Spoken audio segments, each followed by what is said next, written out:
We're now going to look at two special kinds of groups which are in some ways easier to study and to work with than ordinary groups. And those are abelian and cyclic groups. So here's the definition of an abelian or commutative group. We say a group is abelian if for every two elements x and y and g, we have x star y is equal to y star x.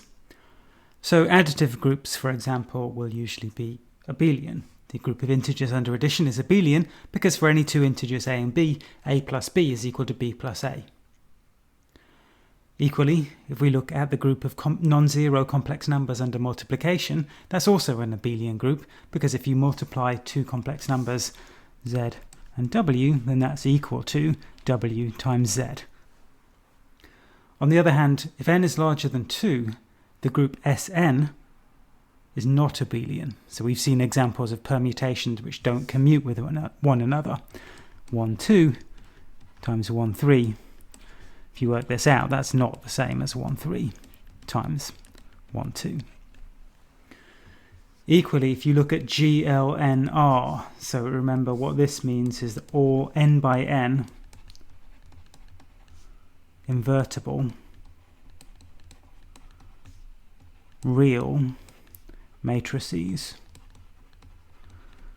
So matrix multiplication is not in general commutative, and therefore GLNR is not in general a abelian group. In fact, as long as n is larger than 1, GLNR is not abelian because you can find n by n matrices which are invertible and which don't commute. Cyclic groups are an even more restricted class of groups. The definition of a cyclic group is that a group G is cyclic if it's equal to the cyclic subgroup generated by one of its elements. And there's a special name for one of these elements such that the cyclic subgroup it generates is equal to the whole group. Such an element is called a generator of G. A given cyclic group can have many different generators. So some examples, if you look at the additive group, the group of integers under addition, then that is cyclic. Because if you ask for the subgroup generated by 1, that consists of all the integer powers, in inverted commas, of 1. And you can get any integer by adding together 1 a certain number of times, or by adding together minus 1 a certain number of times. So the cyclic subgroup generated by 1 is equal to the whole of z. But on the other hand, if you looked at, for example, the cyclic subgroup generated by 4, so that consists of all things which you can get by adding together a sequence of 4s or adding together a sequence of minus 4s. So this, in fact, is equal to the subgroup consisting of all multiples of 4, which we notated before like this. On the other hand, many groups are not cyclic. For example, here is an example of a group which is abelian but not cyclic. If you take the group of non-zero real numbers under multiplication, then it's not completely obvious that it's not cyclic, but I think it's reasonably easy to convince yourself. In fact, one way to convince yourself if you know about how large R is that R is an uncountable set. But any cyclic subgroup will be countable because it only has as many elements as there are integers. So that's one way to prove this thing.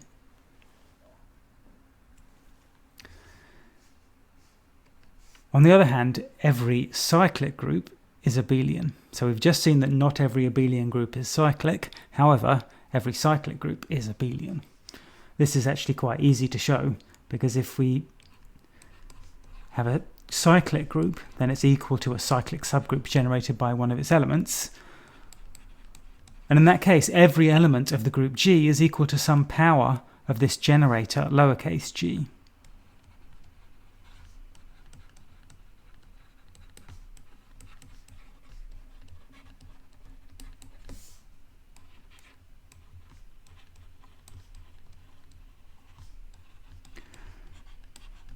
So if we take any two elements in our group, we can write them both as powers of this generator.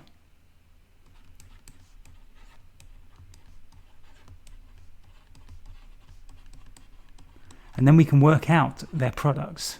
So g to the a times g to the b by the exponent laws is g to the a plus b.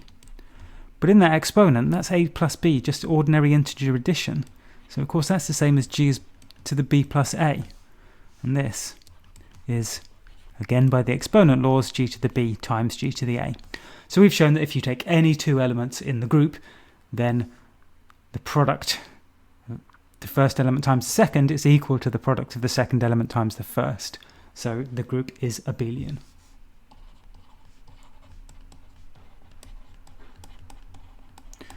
Okay, so cyclic implies abelian, but abelian does not imply cyclic. Here's what we can say about finite cyclic groups.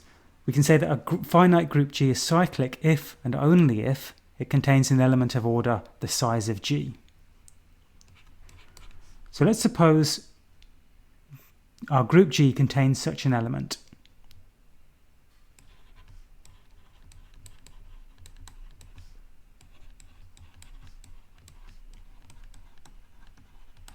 Let's call it X. And let's work out the size of the cyclic subgroup of G generated by X.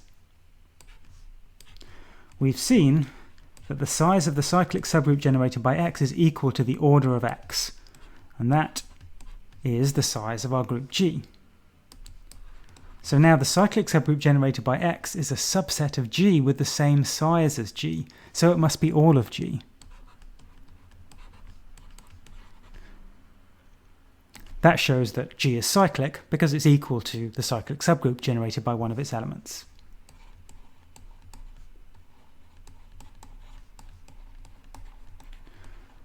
Conversely, let's suppose G is cyclic, which means it's generated by some element. Let's say Y.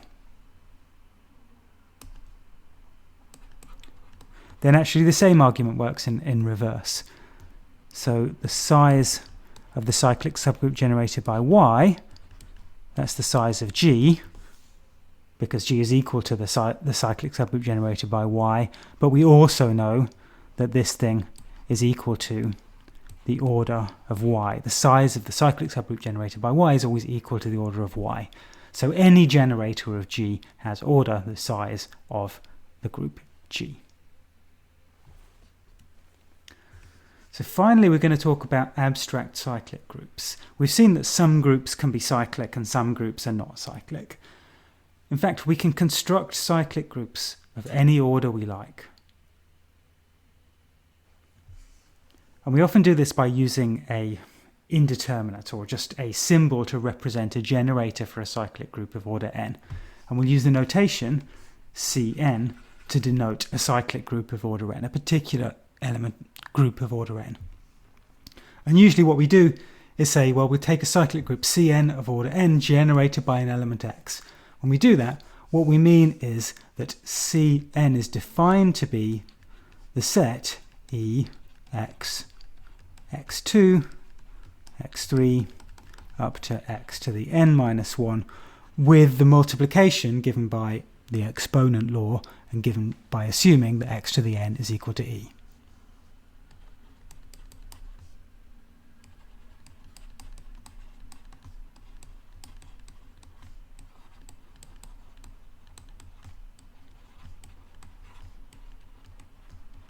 So E, as usual, is the identity in this group.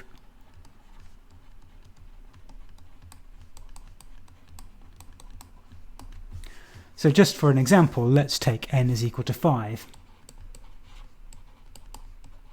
And let's suppose we take a cyclic group C5 generated by a single thing, let's say G. Then the elements of C5 generated by G are E, G, G squared, G cubed, and G to the 4. And let's do a couple of multiplications in here. If we do G squared times G cubed, then you've got G to the 5, which is the identity. And if we do G2 times G to the 4, then we get G to the 6.